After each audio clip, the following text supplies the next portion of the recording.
Hello everyone, welcome back to my channel.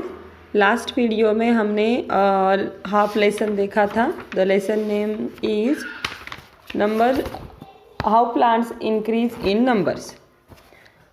अभी हमारे कुछ जो पॉइंट्स है वो बचे हुए थे। Some points are left, so we are going to continue them. So हमारा अभी फर्स्ट जो पॉइंट है वो है new plants from other parts of plants. पहले वीडियो में हमने देखा था कि सीड्स से प्लांट कैसे आते हैं और अगर नहीं आते हैं तो उसके क्या क्या रीजंस होते हैं। अभी इस वीडियो में हम देखने वाले हैं कि प्लांट्स के जो अलग अलग पार्ट्स हैं उससे कैसे न्यू प्लांट्स आते हैं। Apart from seeds, new plants can also grow with the help of roots, stems and leaves of the parent plants. तो पेरेंट प्लांट्स के अगर हम रूट, स्टेम और लीव्स अगर कट करके ले रहे हैं सो उससे भी हम न्यू प्लांट लगा सकते हैं। तो फर्स्ट वन अभी है यहाँ पे फ्रॉम रूट्स। तो रूट से जो जो प्लांट्स आते हैं वो हम देखेंगे। पहले तो रूट्स कौन से होते हैं, which are the roots, let's see them. The roots of plants such as carrots, radishes, turnips and sweet potatoes can be used to grow new plants. तो यहाँ पे ये जो 4 हमें बताए हुए हैं, carrots, radishes, turnips and sweet potatoes, they are roots. तो अगर हम उनको यूज़ कर रहे हैं तो उनके जो रूट्स है वो यूज़ करके, मतलब ऑलरेडी वो रूट्स ही है तो उनको यूज़ करके हम न्यू प्लांट ग्रो कर सकते हैं। Second one is from the stem. तो स्टेम्स कौन से हैं। अभी रूट्स जो देखे वो ऑब्वियसली हमें पता है वो सॉइल के अंदर आते हैं, बट कुछ जो स्टेम्स हैं वो भी सॉइल के अंदर आते हैं, बट उनको स्टेम्स ही कहा जाता है। तो first one is potatoes, onions and ginger are the stems of plants that grow underground. तो ये स्टेम्स ही है बट ये अंडरग्राउंड आते हैं। तो potato see them on them from which new plants can arise. तो इसकी हेल्प से हम न्यू प्लांट लगा सकते हैं पोटैटो का। Plants such as money plant, roses and sugar cane can produce new plants from their stem cutting. तो अगर इन मनी प्लांट, रोज प्लांट और शुगर केन का अगर हम स्टेम कट करके ले रहे हैं तो उससे भी हम न्यू प्लांट लगा सकते हैं। Then third one is from leaves. Leaves of some plants such as Bryophyllum and Begonia can grow into new plants. They produce many buds in their margins which grow into new plant when they come in contact with moist soil. तो यहाँ पे हम जो image देख रहे हैं इसकी ये लीव्स ही है। तो ये लीव्स अगर हमने लगाए तो इससे भी हम, इसका सिर्फ कांटेक्ट मॉइस्ट सॉइल से होना चाहिए जिससे कि उसको प्रॉपर ग्रो करने में हेल्प हो सके। अभी ये जो देखा है हमने तो ये हमारा एक पॉइंट कवर हो चुका है यहाँ पे, that was new plants from other parts of plants. So here we have one check point. So let's go through it. So first one question we have here, potatoes have tiny ears or eyes on them. So what is the answer? The answer is potatoes have eyes, not the ears. Okay. Then carrots grow from their roots or stems. तो carrots क्या है, roots है या stems है, तो it's roots. Then third one is birds grow in the margins of Bryophyllum or ginger plant. तो ginger is a stem and Bryophyllum is a leaf. So margin किस पे आती है और birds किस पे आते हैं, तो Bryophyllum पे आते हैं. So this is the answer.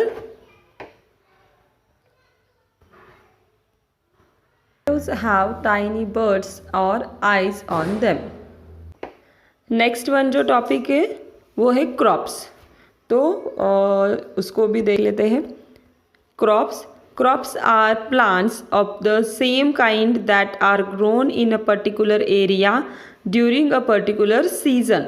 Different crops are grown in different seasons, rice, बाजरा, मेज। यहाँ पे हमें बताया है कि crops are plants of the same kind, मतलब कि जो भी कुछ फार्मर्स लगाते हैं, राइस, बाजरा, कॉटन, जवार, ये सब क्रॉप्स में आता है। But according to the season इसका हार्वेस्ट होता है, और जो ये जो प्लांट्स हैं अकॉर्डिंग टू द सीजन्स लगाने पड़ते हैं। तो अभी उसके बारे में आगे और इन्फॉर्मेशन दी है कि सीजन्स के बारे में, कौन से सीज़न में कौन से क्रॉप्स हम ले सकते हैं। Let's see that.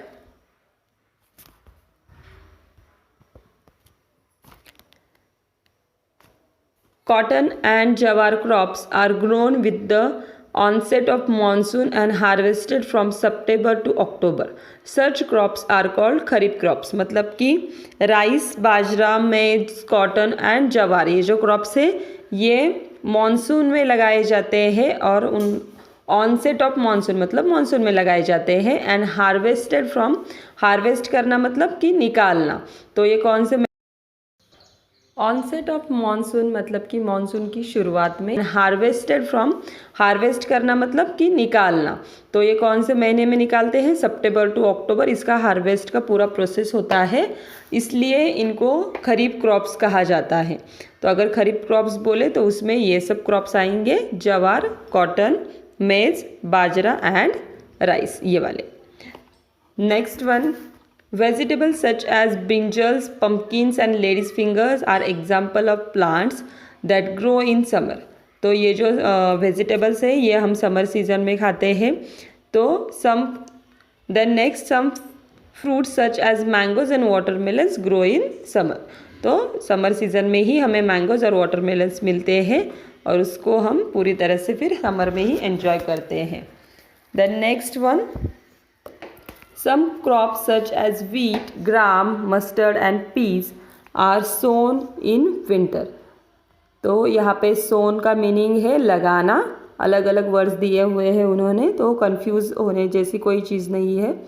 व्हीट, ग्राम और मस्टर्ड एंड पीस ये जो है ये विंटर सीजन में लगाए जाते हैं, मतलब कि October to December. And harvested in the summer season from April to June. तो इसका जो हार्वेस्ट का प्रोसेस है वो समर में अप्रैल टू जून होता है। सच क्रॉप्स आर कॉल्ड रबी और विंटर क्रॉप्स। इनको रबी या फिर विंटर क्रॉप्स कहा जाता है। देन अभी वेजिटेबल्स देखेंगे फिर से विंटर में जो आते हैं।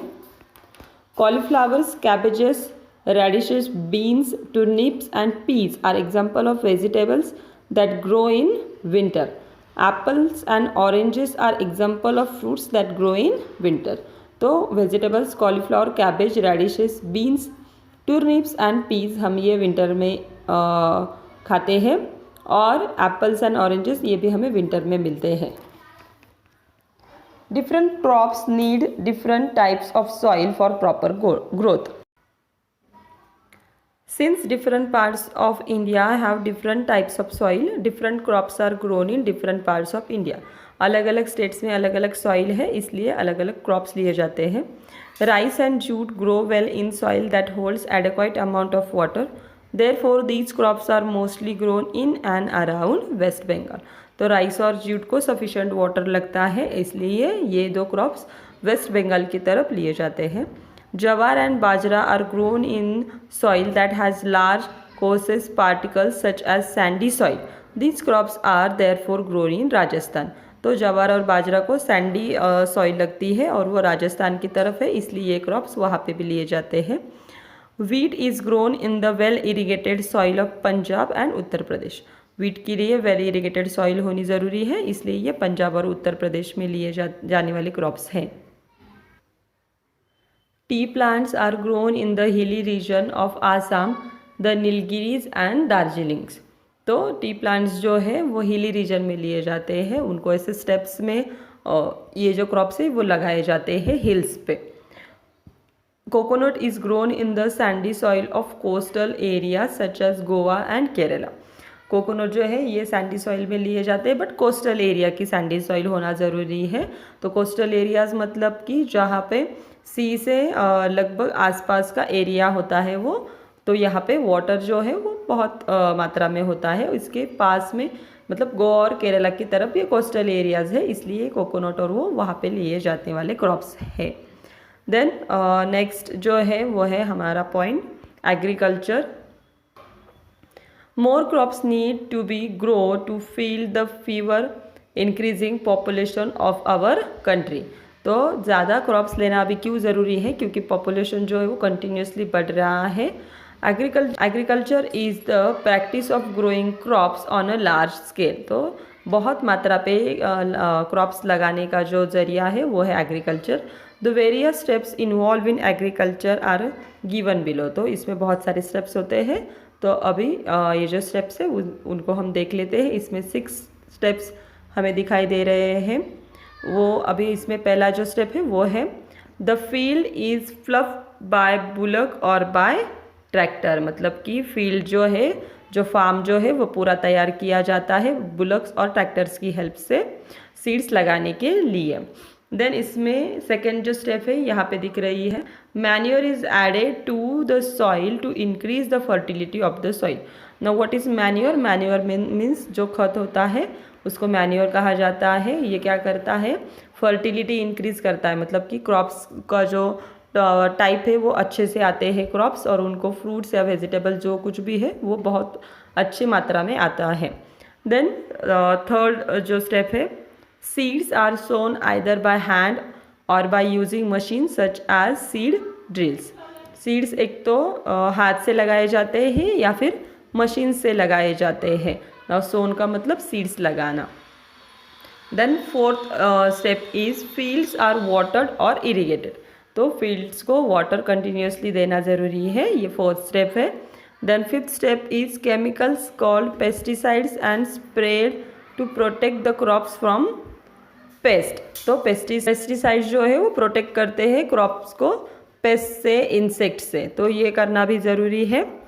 Then sixth step is after the crops ripen they are harvested with the help of sickles और large machines called harvested।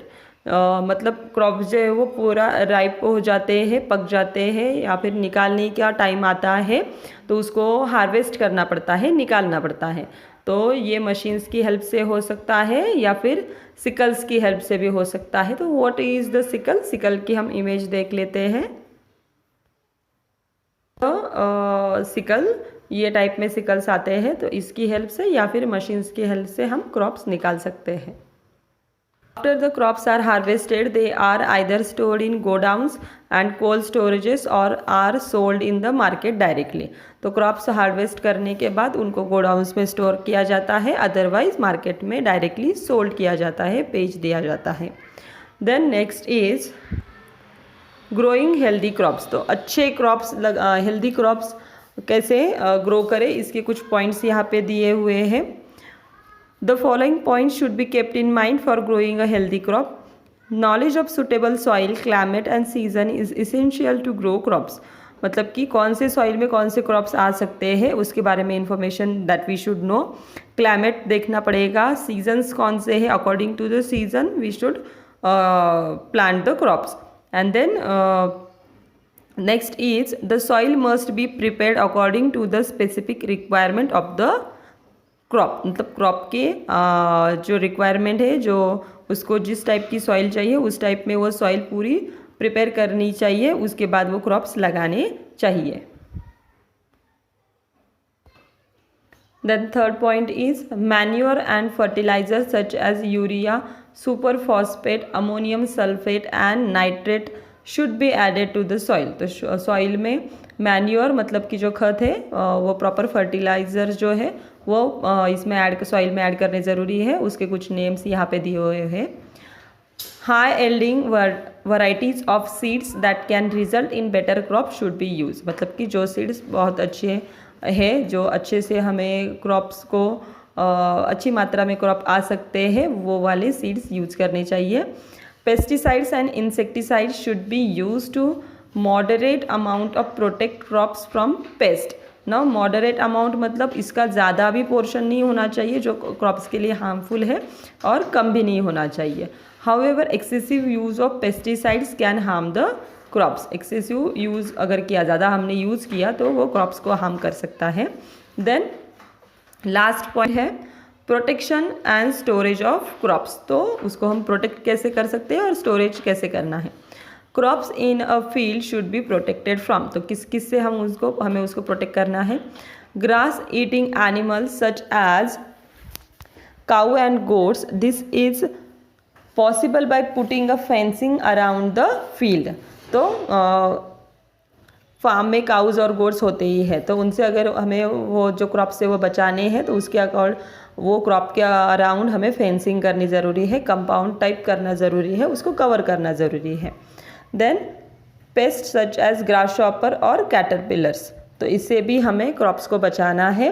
And then third one is diseases, कुछ जो अकॉर्डिंग टू द सीजन या crops पे कुछ बीमारियां फैलती है उस क्रॉप को उस डिसीज से हमें बचाना है by spreading pesticides and insecticides.